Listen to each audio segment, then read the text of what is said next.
Study करने की बात हो रही है तो आपने जो एग्जाम्पल चूज़ किया वो यूएस का किया, किसी और कंट्री का नहीं किया, और यूएस में भी टेक का नाम लिया। हाँ, किसी और कंट्री का नहीं किया। देखिए आज की डेट में अगर आप डेटा निकालेंगे तो चाइना ने बहुत अच्छा काम किया है। चाइना के फंड भी हैं और भी कई एक जगह काफ़ी आ रहा है। लेकिन पहली बात तो अभी आप इंडिया में बैठे थे तो यूएस तक पहुँचे, उसके बाद फिर अपनी स्टडी का दायरा और बढ़ाए तो अभी यूएस तक रखें। यूएस से भी टेक रिलेटेड, एआई रिलेटेड रखें। आप कंजम्पशन पे नहीं चले जाएं, आप रियल एस्टेट पे नहीं चले जाएं, ये हमारा मानना है। सच। इनफैक्ट अभी जो लोग सीएनबीसी पढ़ते हों उन्होंने सुना होगा कि फ्रांस के एक फंड मैनेजर हैं, तो उन्होंने एक स्टेटमेंट दिया है कि यूरोप इज़ बीइंग कॉलोनाइज्ड। मतलब थोड़ा सा वैसा स्टेटमेंट है, सेंसेशनल स्टेटमेंट है।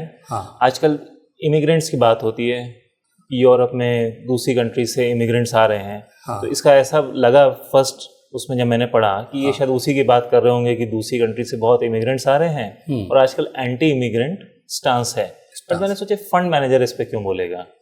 तो उन्होंने फिर जब मैंने पढ़ा आर्टिकल तो कह रहे हैं we are being colonized by US tech and Chinese industry. सब कुछ मैन्युफैक्चर चाइना में हो रहा है और टेक पूरा यूएस का है।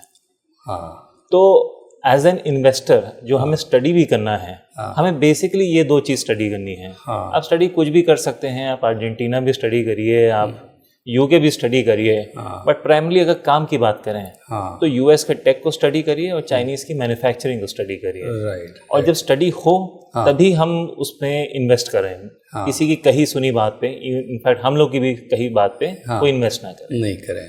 तो बड़ी अच्छी बात राहुल ने बोली कि इवन हम भी जो कह रहे हैं ना उसको आप स्टडी करें। हम भी गलत हो सकते हैं, हम भी बायस भी हो सकते हैं, तो इसलिए आप अपनी स्टडी जरूर करें।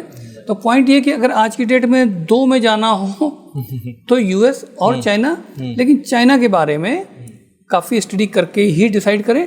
फिलहाल अभी जो बात हो रही इस एपिसोड की वो यूएस के एआई और टेक रिलेटेड फंड्स, स्कीम्स और ईटीएफ की हो रही है। राइट।